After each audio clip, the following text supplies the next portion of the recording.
Automated music boxes began as cumbersome sets of bells struck by hammers, but over the course of several hundred years, they've evolved into compact devices like this one. I'm sure you know how it works. Wind it up, and it plays a tune. The melody is programmed on this rotating drum. The drum has protrusions called pins that pluck the teeth of the comb.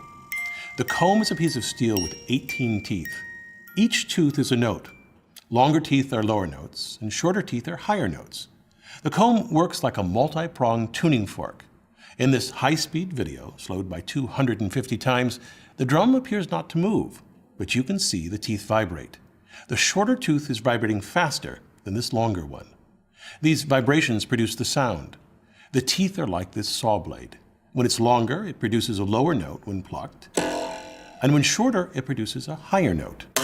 Notice when you turn the comb over, the teeth don't have the same thickness. The longer teeth, the lower notes, are weighted more on the ends. This added weight lowers their resonant frequency even farther. Here, I taped a lead weight to the end of the saw blade, and it produces a lower note than without the weight. Because of this weighting, the comb is more compact. For this particular design, if the comb were unweighted, it would have to be roughly 40% longer to produce the same range of frequencies. Another advantage of the weighting is that the combs can be mass manufactured in a single size. You just cut away the proper amount of material to produce a unique set of notes. For example, although each comb has 18 notes, the specific notes vary for a particular song.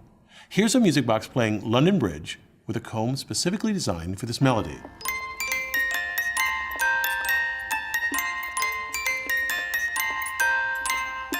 And now here it is with a comb cut for a different melody. This Old Man.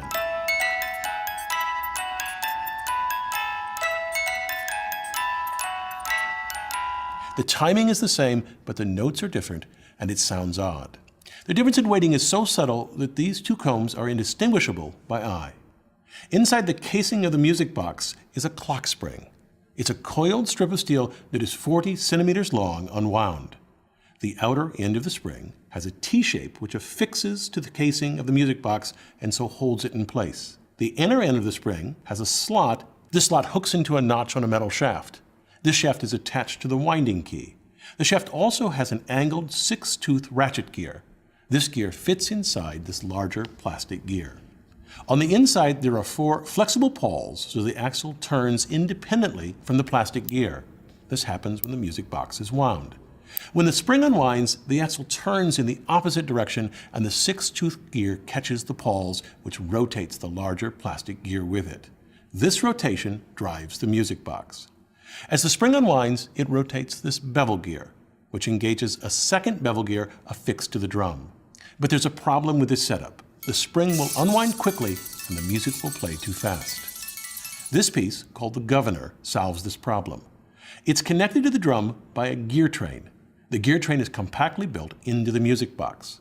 The rotation of the governor controls the speed. Stop the governor, and the drum stops.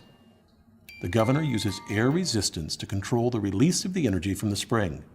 Air resistance is proportional to the velocity squared of the object.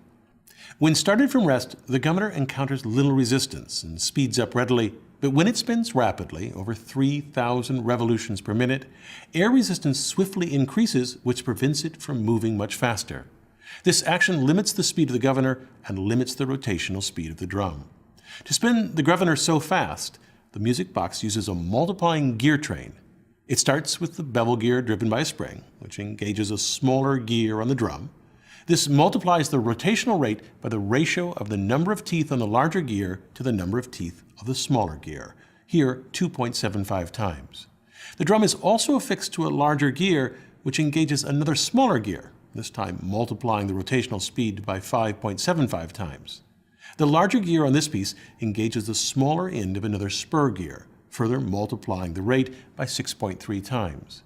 Lastly, this spur gear engages a worm screw on the shaft of the governor.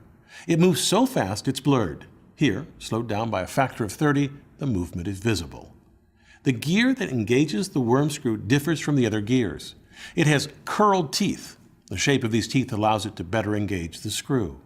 The worm screw turns once for every tooth on the gear, and since there are 24 teeth, it multiplies the rotational rate by 24 times. This means that for every single revolution of the first bevel gear, the governor rotates 2,400 times.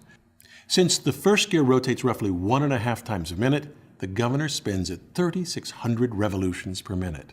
As I noted, this music box evolved from devices that used bells struck by hammers. The replacement of these bells with a comb was the technical breakthrough that catalyzed a music box industry that blossomed in the 19th century. The compact comb movements were built into snuff boxes, clocks, and large pieces of furniture. As the industry flourished, music boxes grew more complex. Some, for example, sported dual barrels and combs, which played simultaneously to produce rich harmonies. The first music boxes used cylinders, but were superseded by boxes that used discs, which could be easily changed. Here, the melodies were punched into a metal disc. With this innovation, music boxes shrunk and their cost declined. For 100 years, music boxes were the way a family listened to music in the home. But by the turn of the 20th century, the phonograph and radio had displaced them. Music boxes were shoved into attics or, more often, left to rot in junkyards. These modern music boxes, then, are a charming vestige of a past filled with brilliant engineering and craftsmanship. One last thing. If you hold a music box in your hand, it's not very loud. But if you place it on a hollow container, it's much louder and richer. The vibrations of the comb are transferred through the metal base into the container where they resonate. This resonance amplifies the sound. Also, if you rest the music box gently against your teeth, the music will resonate inside your skull. So, the next time you listen to a music box, appreciate its sound, but also think of the centuries of innovation and design that led to it. I'm Bill Hammack, the Engineer Guy.